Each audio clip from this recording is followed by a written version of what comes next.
ब्रह्मचारी का मतलब ही होता है स्त्री की छाया से दूर हो, चाहे माँ हो, चाहे बहन हो, चाहे भाई हो, चाहे किसी की लुगाई हो, उसको टच नहीं कर सकते।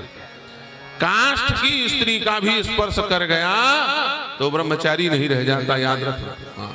इसलिए जो नाटक नौटंकी आजकल चल रही है ना, हनुमान जी हमारे भाई हैं, हम तो उनको अपना बेटा मानते हैं, हम तो मंदिर में जाएंगे, हम तो हनुमान जी की मूर्ति को छुएंगे, हम तो हनुमान जी को चोला चढ़ाएंगे, बंठाधार होगा तुम्हारा, कोई नहीं बचा सकता था। तुमको पढ़ना तो हनुमान चालीसा दूर से खड़े होके पढ़ लो, हनुमान जी को छुओगे तो मरोगे, बचोगे नहीं, क्योंकि उन्होंने एक व्रत लिया हुआ है और किसी के व्रत को अनावश्यक अपने भाव के प्रभाव में लाकर के खंडित करना ये महापाप है। हनुमान जी की मूर्ति को यदि किसी स्त्री की छाया पड़ जाए तो हनुमान जी 6 महीना के लिए उस प्राण प्रतिष्ठित मूर्ति को छोड़ के भाग जाते हैं, उसमें नहीं आते। सोचो, और जिस मूर्ति को स्त्री छू ले, हनुमान जी सदा सदा के लिए उस मूर्ति का परित्याग कर देते हैं, फिर दोबारा लौटते नहीं। ये सिद्धांत है, ध्यान से सुन ले। इसलिए जबरदस्ती की मुसरियाई मत करना, उनका मारा पानी नहीं मांगता।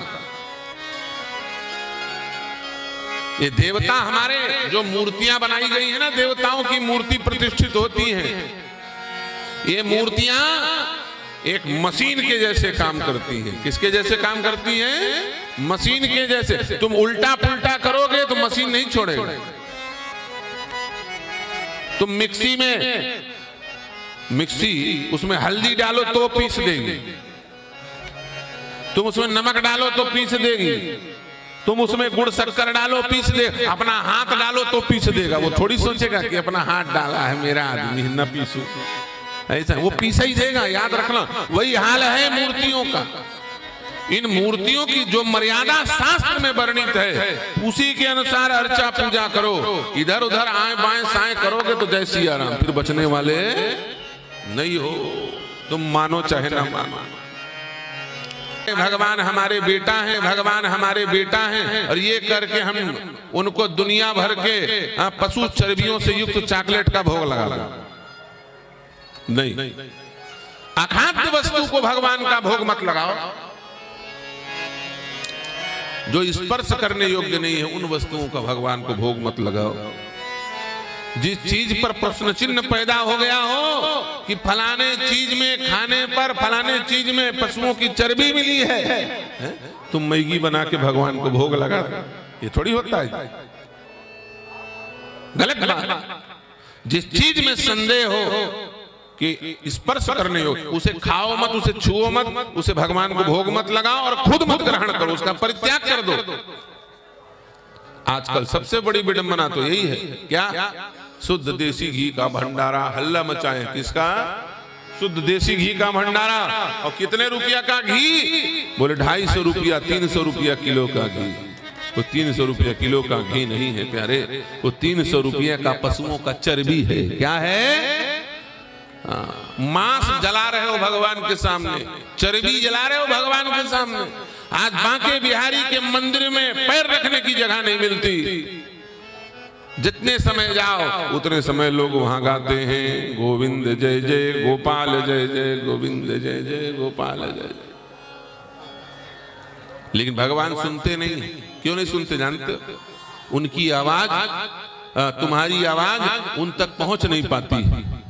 तुम बांके बिहारी के मंदिर में जाते हो, ओम जय जगदीश हरे आरती करते हो, बांके बिहारी तेरी आरती गाऊं, भगवान तुम्हारी आरती नहीं सुन पाते। क्यों? क्योंकि तुम्हारी आरती से ज्यादा तेज ध्वनि में गौ माता आर्तनाद करके चिल्लाती है और कहती है, हे बांके बिहारी, ये जो तेरा भक्त बन करके आया है ना, इसने अपने घर में 4-4 कुत्ते रखने के चक्कर में मुझे घर से बाहर निकाल दिया। मैं रोड में भटक रही हूँ। अब मुझे कसाईयों ने ले जा करके बूचड़ खाने में गर्म पानी से नहला करके भाप में उबाल करके मेरा गला काटा है, मेरा खून पी गया है, मेरी हड्डी बेच डाले हैं, मेरी खाल उधेड़ डाली है, मेरे मांस का ये लोगों ने न जाने कितने व्यापार बना करके अलग अलग प्रकार से आइटम बना करके खिलाया है लोगों को। इसी दुष्ट के कारण तेरी गैया मैया मारी गई है गोपाल। और याद तेरे सामने आके बगुला भक्ति बांके बिहारी तेरी आरती गाऊंगा।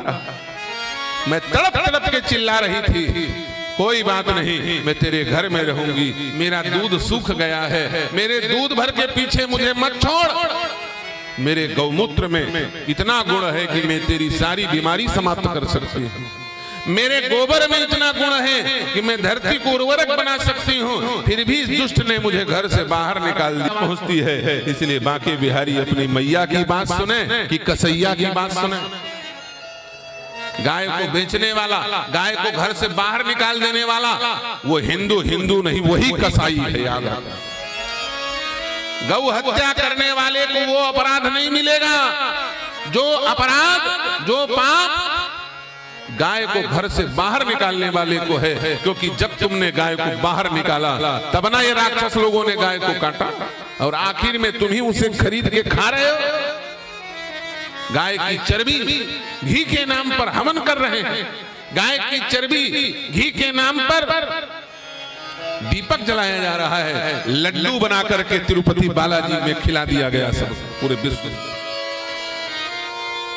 पशुओं की चर्बी, ये सब हुआ क्यों? तुमने अपनी माँ को छोड़ा, गौ माता को छोड़ा। अरे तुम्हारी माँ 1 साल तुमको दूध पिलाई, 99 साल दूध पिलाने वाली गैया मैया है, तुमने उसको निकाल दिया। किसी भी स्थिति में गौ सेवा करो। अपने घर में गाय नहीं रख सकते बड़े बड़े कॉलोनी में, ये असुर लोग हैं जो ऐसा कानून बनाए हैं। कोई बात नहीं, तुम गौशाला में गौ की सेवा करो। जहां गायें रखी जा रही हो, जहां गायों की निष्ठा पूर्वक, वहां एक गाय को गोद लो, एक गौवंश को भोजन देने का प्रयास करो। सनातनी को नष्ट करने के लिए किसी और शक्ति की आवश्यकता नहीं। हिंदू स्वयं अपना शत्रु बन गया है और अपना ही विनाश कर रहा है। इसलिए भैया, किसी के कहने पर हनुमान जी से जाकर के मंदिर में न घुस जाना, जाकर के जबरदस्ती चोला मत चढ़ा देना, वरना बंठाधार हो जाएगा। हम अपने स्वयं के प्रत्यक्ष प्रमाण में बताता हूं। मुझे मेरे गुरुदेव ने आदेश दिया था, जिनसे मैंने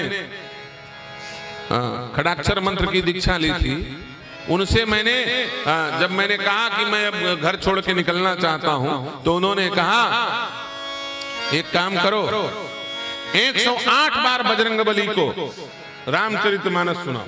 कितने बार? 108 आवृत्ति रामायण सुनाओ। जिस दिन सुना लोगे संपुट लगा करके, अब प्रभु कृपा करो यही भांति, सब तजी भजन करो दिन राती, मोर सुधार सो सभांति, जास कृपा नहीं कृपा अगाती। संपुट लगा करके पढ़ो। जिस दिन तुम 108 बार सुना लोगे और घर नहीं जाओगे, उस दिन मैं मान लूंगा कि तुम बैरागी बनने की योग्य हो। 108 बार हमने 11 महीने में हनुमान जी को रामचरितमानस सुनाया उसी मंदिर में, अपनी जन्मभूमि। जब सुना लिए तब गुरुदेव ने घर से बोले हाँ चल